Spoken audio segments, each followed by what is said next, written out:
Барлықтарына сәлем, бұл подкаст әйел адамдарға арналған, ер адамдар туралы.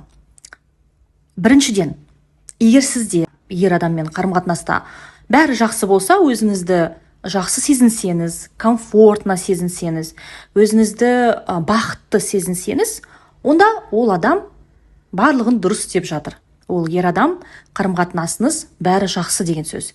Сол адаммен әрі қарай қарым-қатынасты құруға болады.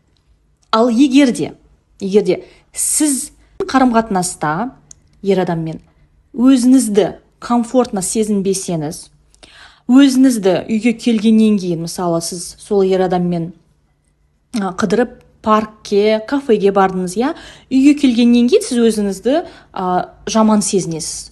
Яғни сізде, мысалы, энергияңыз жоқ, әлде бір негативті ойлар пайда болды, әлде болса өзіңізді нашар сезінесіз, әлде самооценкаңыз түсіп кеткендей. Ондай, орысша состояниеда отырсаңыз, яғни ол қарым-қатынас, ол ер адам сізді сыйлаған жоқ, сіздің көңіл күйіңізді қараған жоқ, сізді бақытты қылған жоқ.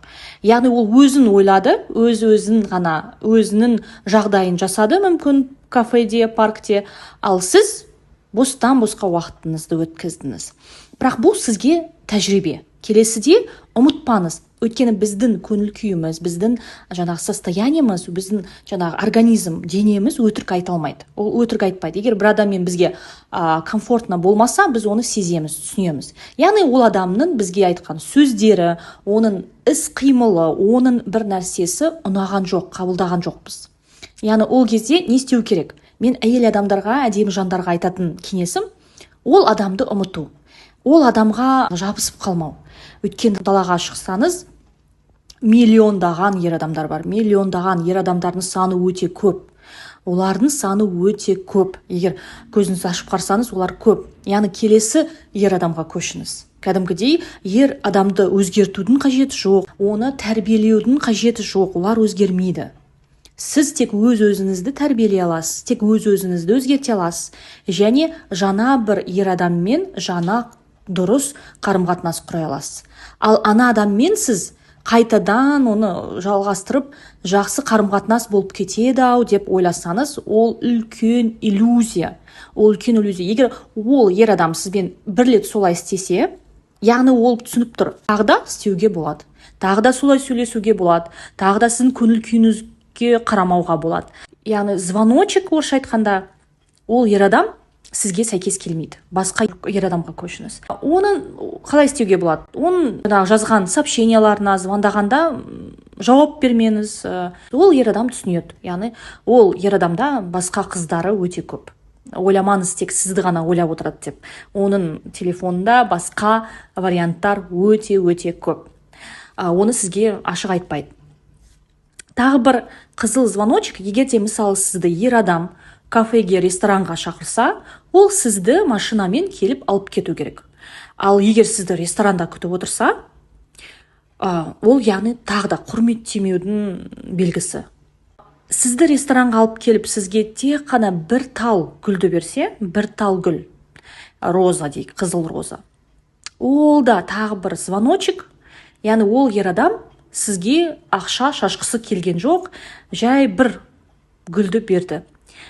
Біз бұл жерде студенттерді айтып жатқан жоқпыз, біз үлкен адамдарды айтып жатырмыз, студенттер ол басқа, енді ол жастар, ал үлкендерді айтсақ, ол үлкен ер адам, ол өзін сыйласа, өзін ғана емес сізді сыйласа, ол кәдімгідей букет гүлді алып беру керек сізге, букет гүлді. Бір гүлді берді ма, сіздің негізінен ең дұрыс реакцияңыз, ол жай ғана рахмет айтып, орныңыздан тұрасыз да, кетіп қаласыз. Ол ең дұрыс реакция, ең дұрыс жауап.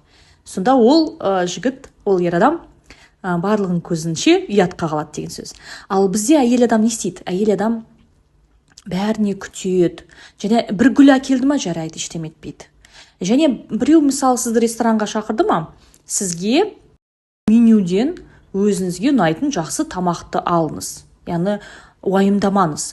Ол тамақты міндетті түрде ер адам төлеу керек. Міндетті түрде ер адам төлеу керек. Және сіз өзіңізге ойламаңыз, мен тек қана шай заказ берейін, және бір кішкентай ғана бір пирожный или снэк. Тіпті диетада отырсаңыз да, ештеме етпейді. Ер адам ресторанға, жақсы бір ресторанға шақырса, міндетті түрде өзіңізге ұнайтын жақсы тамақты алып, жақсы ішетін шай, сок алыңыз.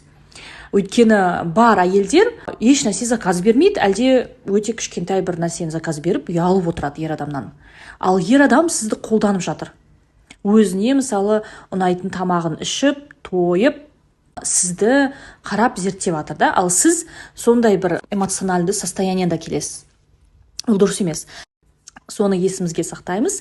Егер де ер адам сізбен 3-ші рет, 4-ші рет свиданияға шығып жатып, өзінің финансовый қиындықтарын айта бастаса, яғни финансовый дегенде менің ақшам жоқ, менің жалақым төмен, менде менің бүкіл ақшамды мен осы бір бизнеске құйдым, қазір менде наличный ақша жоқ деп айта бастаса, бұл тағы да бір звоночек. Оның айтып тұрғаны сізге: мен саған ақша шашпаймын, мен саған сыйлықтар алмаймын, менің ақшам жоқ, сен өзің төле өз-өзіне, ал мен сені ары қарай осылай қолдана беремін деген сөзді білдіреді. Келесіде сақ болыңыз. Тағы да ер адамдар осындай сөзді айтады: о, сіз деген сондай керемет әйелсіз. Орысша айтқанда, я недостоин. Мен сондай ер адамдар болады, айтады: мен сіз сияқты әдемі жанмен жүруге құқым жоқ, тағы бір нәрсе жоқ. Сіз сол моментте, сол кезде бірден жауап беру керексіз. Егер сен сондай жаман ер адам болсан, өзіңді сондай төмен санасан, онда барып өзіне басқа әйелді тап, ал маған жақсы, достойный ер адам керек қасымда. Ал сен сияқты недостойный деп, құқым жоқ деп отыратын ер адамдар керек емес. Бұны не үшін ер адамдар айтады? Өйткені сізді манипулировать ету үшін. Олар осылай сізге жалость, яғни ер адамға жалость әкелгісі келеді. Яғни сіз егер бір адамды ішіңіз аяса, сіз оған не істейсіз? Көмектесе бастайсыз. Егер ол адам ұнаса сізге, сіз тіпті білмейсіз, өзіңіз бәріне төлеп, таксиге төлеп, тамаққа төлеп кететін әйелдер де бар. Ол үлкен қателік. Ер адамдар сізді қолданып жатыр. Ол сізді тып-тыныш қолданып жатыр. Ол ер адам өте ақылды сізді қолданып жатыр. Тағы бір звоночек. Егер ер адаммен сіз свиданияда болып, егер ол сізге ұнамайтын тақырыптарға, мысалы ер адамдар жақсы көретін футбол, политика, орысша, сондай тақырыптарға сөйлей бастаса, ол да үлкен сыйламаудың белгісі. Сыйламаудың, сізді сыйлап тұрған жоқ. Өйткені сізді егер әйел ретінде сыйлап тұрса, ол ондай тақырыптарға сөйлер алдында айтар еді: бұл тақырып саған, бұл тема сізге ұнай ма? Егер ұнамаса, басқа темаға сөйлесейік, сіз өзіңіз айтыңыз деген сияқты құрметпен қарау керек. Егер ер адам сізбен свиданияда отырған кезде телефонына қарап отырса, әлде свидания кезінде маған біреу звондап қалды, қазір мен сөйлесіп алайын, кешірім сұрайын деп кетіп қалса, ол тағы да бір звоночек. Яғни ол сізді сыйламайды, сіздің уақытыңызды сыйламайды. Сіз сол адам үшін киініп, боянып шықтыңыз, өз уақытыңызды алып шықтыңыз. Ал ол адам өзінің басқа уақытта істейтін жұмыстарын істеп отыр сіздің алдыңызда. Ол нені білдіреді? Яғни сіз ол үшін ешкім емессіз. Тағы бір звоночек әйел адамдарға. Свидания кезінде, егер ер адам сұраса сізден, қандай тамақ ішкіңіз келеді? Мысалы, сіз торговый центрдесіз, жаңа жеттіңіз машинамен. Ер адам егер сізден сұраса, қашан сіз өзіңіздің обед іштіңіз, мысалы, сіз 4-те кездестіңіз, әлде 5-те кездестіңіз, әлі ужин уақыты емес. Қандай тамақ ішкіңіз келіп тұр деген кезде, егер сіз өзіңіздің жегіңіз келіп тұрған тамақты айтсаңыз, ер адам сол тамақты сізге алып беру керек. Ол түсіну керек. Ал егер ер адам оны тыңдамай, өзін ойлап, өзінің жейтін тамағына кетіп қалса, ол үлкен звоночек, яғни оған ол айтып тұр сізге: маған бәрібір, мен уже тамақ ішіп алдым.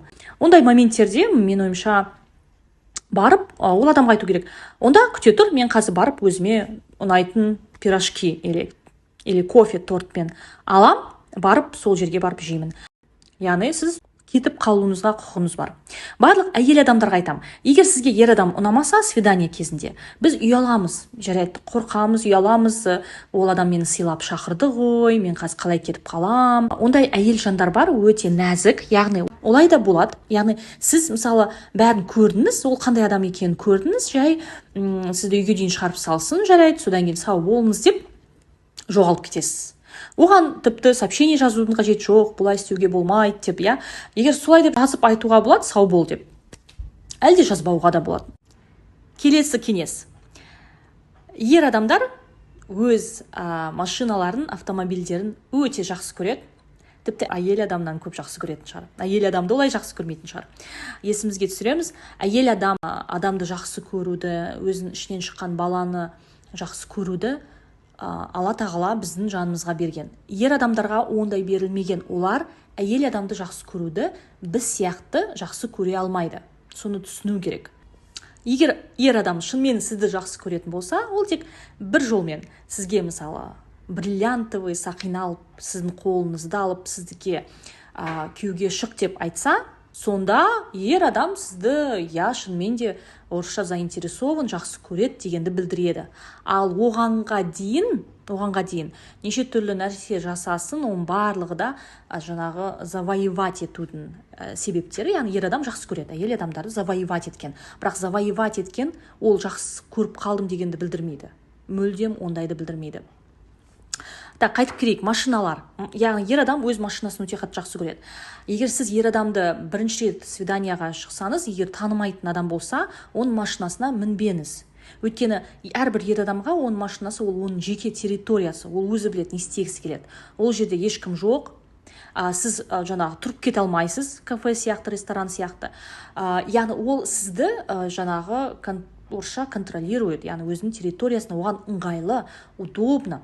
Ең келесі кеңес. Әйел адамдарға, егер сіз бірінші өзіңіз ер адамға сообщение жазсаңыз, әлде телефон соқсаңыз, оны іздесеңіз, өзіңіз тіпті сәлем, қалың қалай деп жазу, осы сообщениені жіберу, ол ер адам үшін ол басқа нәрсені білдіреді.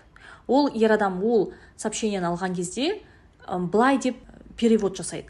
Мен сені қазір сағынып тұрмын, мен сені қазір көргім келіп тұр, мен сені қатты сағындым, маған кел дегенді білдіреді. Ер адам солай деп ойлайды. Ол түсінбейді сіздің сообщениеңіздің мағынасын. Сіз просто жай жаздыңыз қалың қалай, бірақ оған ол басқаша мағынаны білдіреді. Сондықтан әйел адам, егер сіз өзіңізді сыйласаңыз, ер адамға ешқашанда өзіңіз бірінші болып жазбаңыз. Егер бұл қарым-қатынас құру, романтикалық қарым-қатынас құру, егер күйеуге шыққыңыз келсе, ешқашанда ер адамға бірінші болып жазбаңыз. Келесі кеңес әйел адамдарға, яғни әлі күйеуге шықпаған әйел адамдарға мен кеңесім, бірақ білетін де шығарсыздар. Яғни ухажерлардың көп болуы жақсы сізге. Бір ер адамға жабысып қалмаңыз, өйткені егер сіз бір ер адамға жабысып қалсаңыз, біз білмейміз ол ер адам қандай екенін, мүмкін сізді ұмытып кетеді үшінші кездесуден кейін. Сондықтан сізде егер де 4, 5, 6 ухажер болса, сізді ұнатып, сізге әр уақытта звондап, сізді бір жерге шақырып, театрға, музейге шақырса, осындай ухажерлардың көбірек болғаны сізге пайдалы. Өйткені біреуі жоғалып кетсе, сіз уайымдамайсыз, екіншісі бар. Екіншісі жоғалып кетті ма, үшіншісі бар. Яғни бұл жерде біз айтып тұрған жоқпын, бірдей барлығымен қарым-қатынас құру керек. Сіз бүкіл барлық ухажерларға, яғни сіз соның ішінен таңдайсыз. Мысалы, біреу сізді театрға шақырды. Сізге театрға барғыңыз келмейді. Екінші адам сізді мысалы кофе ішуге шақырды. Сізге кофе ішкіңіз келмейді. Кофе ол тек 20 минут, 30 минут максимум. Сіз тұрасыз и кетіп қаласыз. Әрі қарай егер сізге обед әлде ужинге шақырмаса. Үшінші адам сізді мысалы Таиландқа демалуға шақырды дейік, сіз оны білесіз. Таңдайсыз, қай предложение сізге ұнайды. Таиланд ұнайтын шығар. Міне сонда сіз соны таңдайсыз. Неге сізге анау адамды таңдау керек, кофеге шақырған? Яғни сізде вариант көп болса, сіз өзіңізді уверенно сезінесіз. Ал егер әйел адамда тек бір ер адамға жабысып қалса, тек соны күтіп отырса, болды, ол ер адам оны сезеді. Білет, бұл әйел адамды мен уже орысша завоевала, олар не істейді ер адамдар? Келесі әйел адамға көшеді, оларға қызықсыз сізбен. Сіз оны күтіп отырсыз, сізде басқа ешкім жоқ. Өміріңіз, өзіңіздің қызықты өміріңіз жоқ. Тек оны күтіп отырсыз. Оны білет олар, сезеді оны. Сондықтан да егер сізде 5-6 ухажер болса, ол күшті. Өйткені олар сезеді. Оны ер адамдар өте жақсы подсознательно сезеді, егер сізде басқа ер адамдар болса. Яғни ода не пайда болады? Табиғи желание сізді завоевать, сізді охранада ұстау, сізді басқа ер адамдарға бермеу, ол сізге үлкен плюс. Тыңдағандарыңызға көп рахмет. Және де ұмытпаңыз, мен Малайзияда тұрамын, және менің негізгі жұмысым студенттерге көмектесу, Малайзия университеттеріне оқуға түсіру, және мен өзімнің жеке консультацияларым бар.